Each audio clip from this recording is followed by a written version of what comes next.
unveiling of the new information board about the Coast to Coast walk. I'd just like to give one or two. I know there are some members of our society that couldn't be here this week. We did have a walk last week, but we couldn't tie the two dates together. But Jane King and Annie Seller, who are Betty Wainwright's daughters, who are our presidents, would have liked to have been here but have to send apologies. John Nichol is the retired managing director of Francis Lincoln, who bought the Wainwright books when Michael Joseph gave up publishing and sort of revived the brand. And Chris Jesty, he also couldn't be here. He produced the second edition of Wainwright's Coast to Coast Walk. The Society became involved in this project in last year, actually, when I went to a meeting of the Rights of Way officers across the whole route, and I was told that St Bees were quite interested in having a new information board at the start of the Coast to Coast Walk. So I got in touch with initially Jane, who is the clerk of the parish council, and then later became involved with Doug. And they were very enthusiastic about the idea, and the Society took it on because as this year is the 40th anniversary of the whole walk, we wanted to get the walk waymarked, and we wanted the whole profile of the walk to be raised, and we thought that having an information board here at St Bees and one at Robin Hood's Bay would help to do that. The money we've raised is from our annual challenge and also from our calendar, and what we're hoping is that by placing this new board at St Bees, that it's going to bring the work of Alfred Wainwright to the attention of the general public, as well as providing a focal point for walkers who are just starting the Coast to Coast walk. And I've already taken 3 photographs this morning before we covered the board starting their walk. Just a few thank yous. I'd like to thank Doug Sim, who's the chairman of the St Bees Parish Council, for his great enthusiasm for this project and his willingness to work with the Society to bring this project to a successful conclusion. I'd like to thank St Bees Parish Council for granting us permission to place the board here. To Jane, another person who's I've corresponded with emails for a number of months, never met her before, but she's been sort of great liaising with the Society. From the Society, I'd like to thank the Management Committee for their support for the project.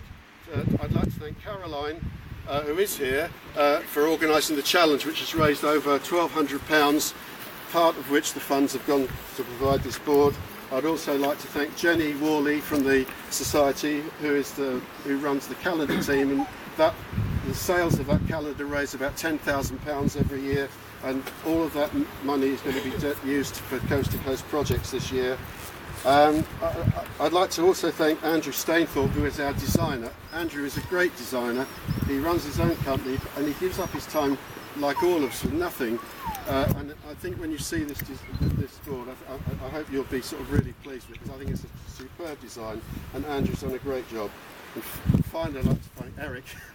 Actually turning up, Eric Robson is the chairman, and Eric has a number of roles and a number of hats that he wears. I know he's a really busy chap. We did try to get this for last weekend when we had our walk, but unfortunately when I rang Eric, he said, well, I'm doing Gardener's Question Time at the Chelsea Flower Show, so I can't come that weekend, but I can come today. So, and I would also like to thank all of you for turning up, because if we didn't have anybody here, we'd look pretty silly just standing here trying to unveil it to ourselves. So thank you for turning up as well. Doug, if you'd like to say a few words. Just a few words. I mean, Alfred Wainwright's had quite an effect on the village. The 1980s saw us get to our lowest point due to various bad publicity about the beach and of course foreign holidays. But amongst all this, the shining beacon which kept a lot of the bed and breakfasts going and kept it on the map was the Wainwright Walk. And in fact this wall was put up by the St Bees Heritage and Tourism Group, which is an offshoot of the parish council some years ago, and the original plaque, which was taken down last week, has survived all those years. And on the back you will see the anchor of the Azaro and an interpretation board which has been put up as part of this project. You can't see the wreck at the moment, but the wreck's out there. All part of improving the interpretation down here. There's also been a lot of curious coast-to-coasters, and the most interesting one I've seen was a band of pikemen who did it east to west against the prevailing wind, and with their 14-foot pikes in uniform, and leant them against the wall of the post office at the end of it. And at the other extreme is the chap at the London banker who was on the tube and suddenly saw an article about St. Bees and the coast-to-coast walk, just went to Euston, got on a train, came up to St. Bees and started the walk in his city clothes with umbrella. And he was rescued by the farmer on the North Head. Obviously his shoes had started disintegrating at that point. So those are the two extremes that I can think of. But we do see them manfully getting off the train, walking down the village, sitting in the pubs. And it's been a great thing for the village, there's no doubt about that. Just to talk briefly about the beach here, this is really the first concrete thing that's happening on our beach regeneration, which St. Bees Parish Council is spearheading.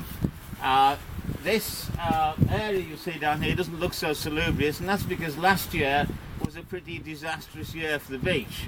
The bridge over the beck was washed away in the great floods in August, and now restored by the County Council. Copeland Council have to restore the end of the prom, which is why you see all this gravel here, and we hope that'll be cleared up in autumn, but that will be like that for a while. The play area's falling to bits, and the parish council has decided to take over the play area and through various fundraising to put in a brand new state-of-the-art play area. So in actual fact this project came along at just the right time. I think a lot of years have passed when nothing much has been done down at the beach to promote it. It's just been there and the grass has been cut. I think we're going to promote it a bit more. Not that it's going to become Blackpool, it's always going to be the Bucket and Spade Beach, but this is the only bit of heritage coast between Wales and Scotland. It's the only significant red sandstone sea cliffs in Britain. It's an area of special scientific interest. And in regard to our website, our village website gets 370,000 hits a year. That's unique visitors. So you can see there's a tremendous amount of interest in this, not just as a parish asset, but as a district and a Cumbrian asset indeed. The future, we've got the Good Beach Award. It's up there flying. It was announced last Wednesday. We've talked about the play area, that's going to be done, and we hope we're going to have a better path to the head. And we do a beach festival here on August bank holiday. This is a plug for the future. And in the morning there's going to be a big it's kind of commando type obstacle event on the beach, and then later in the afternoon and around lunchtime there's going to be a big beach festival here. So that's an August bank holiday, a little plug for that. And finally, we're not just stopping at the beach. I just give a plug for the fact that St. Bees is more than the beach. It's the village and it's the priory. It's the history of a village which has got over 1,000 years. And if you've got some time in the village, go up to the priory where we have the history area, which was funded by Hadrian's Wall about 2 or 3 years ago, and that's got all the village history in it, and that's open all day in the priory. And just this last week we've published 2 new books. The St. Bees Man, who was the most perfectly preserved medieval body to be found in modern times. He was Anthony de Lucy, died in 1368 in the Crusades in Lithuania. And 1,000 Years of St. Bees was only published 3 days ago, which is a walking tour around St. Bees. So there's more to St. Bees than just the beach, but this is the start of what I hope is going to be a bigger regeneration and raising of consciousness of St. Bees. Thank you very much. Thank you. And finally, Eric, I'm sure you'll say a few words, and then unveil the board. What I can suggest you half close your eyes. Well, perhaps fully close your eyes and you can pretend I'm Julia Bradbury. Impossible. No, Julia was going to do this, but she sends her apologies. Filming schedules didn't make it possible, so I'm standing in on her behalf. I have a regret about the television programmes I made with Wainwright. And that is that because of his age when we made them, the image of him is of an old man, a bit dodgy on his pins, a bit curmudgeonly. He wasn't at all like that in real life. He was a kind, gentle, generous, poetic man. And despite his old age and infirmity, when we were working with him, from time to time there'll be a spark of the young Jack the Lad Wainwright, that comes out of his earlier writings, particularly Pennine Journey. He loved a sense of adventure, and the Coast to Coast walk was his adventure in later life.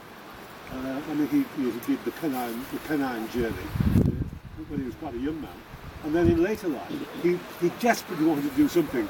He knew how good his books in the Lake District were, but he wanted to do something which was just different, away from all that. And so he set himself the task of creating a walk across the whole of England. And 40 years ago, long distance walks weren't the flavour of the month they are now. There are lots of, there's a new one just unveiled a couple of weeks ago, which is called Wainwright's Way, which ties the two ends of his life together, a walk from Blackburn to Haystacks. I can reveal that you're going to have another walk starting in St Bees, yes. which we're currently devising. It's called the Saints and Sinners Trail. Starting with St Bega here, going across the Lake District to Carlisle, then turning left and going all the way along the southwest Scotland coast to the Shrine of Ninian at Whitehall. It's a very long, very exciting walk. We've got some rights of way issues in southwest Scotland. Don't let anybody tell you because they have no trespass law it's easy in Scotland. It isn't, the bloody lot harder. But that's just turning the clock back to what Wainwright himself had. He had one or two rights of way issues, shall we say, on the coast to coast walk. Hopefully all resolved now. But the thing we've got to remember, as well as these great walks being enjoyable for the people who are doing them, however daft some of them are, didn't we only a matter of months ago had one group who had to be rescued twice on consecutive nights. Having been rescued the first time, they went back and did all over again, ill-equipped. But anyway, as well as being good fun for the people who do the walk, we've got to remember that the thousands of people who do this walk are a considerable economic benefit to the communities along the way. Communities like St Bees, Shap, Kell, all these places along the way, all benefit tremendously from the Coast to Coast walk. And so I hope it goes from strength to strength, and I hope this does good for you in helping to raise the profile of St Bees, and it gives me great pleasure to formally unveil this official start on Wainwright's Coast to Coast walk.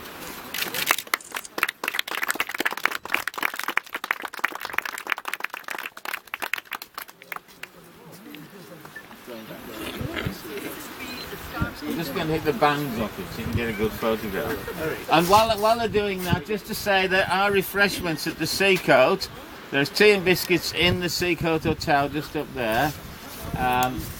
Entrance through the courtyard. There, you can snap away now. Derek, can I get you in with it? Yeah, please. Derek, come on in. Thumbs it down. Just spread your so I can see the board. Lovely. All right, brilliant. I'm looking this way. That was great when you put your hand up to it. Lovely. I'm looking this way. Excellent. Superb.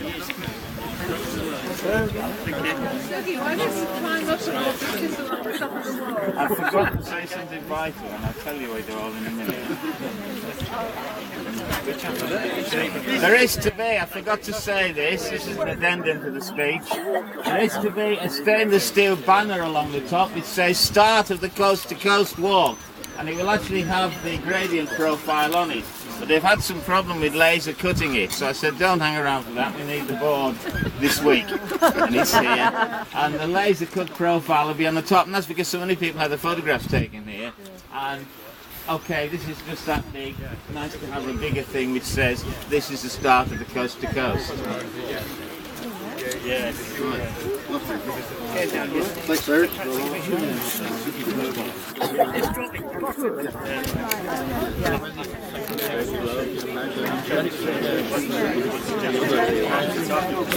So it's yours now, Dan? No. I just feel like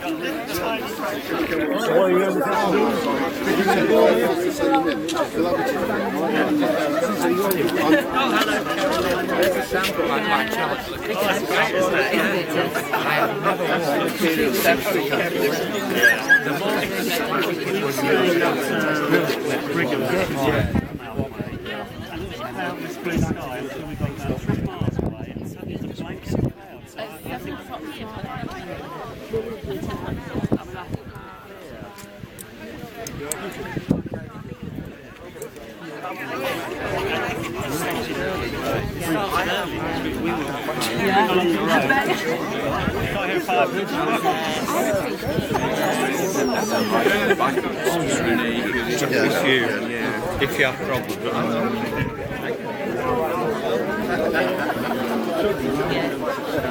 Yes.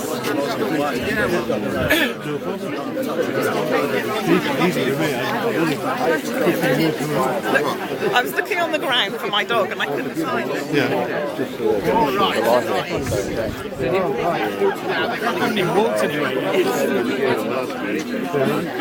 I feel better if it was the end of the week.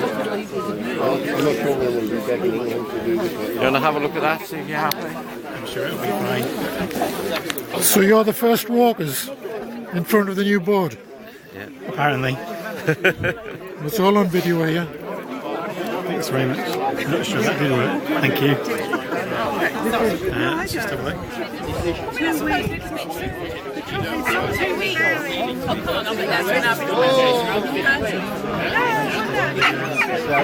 Memory card plays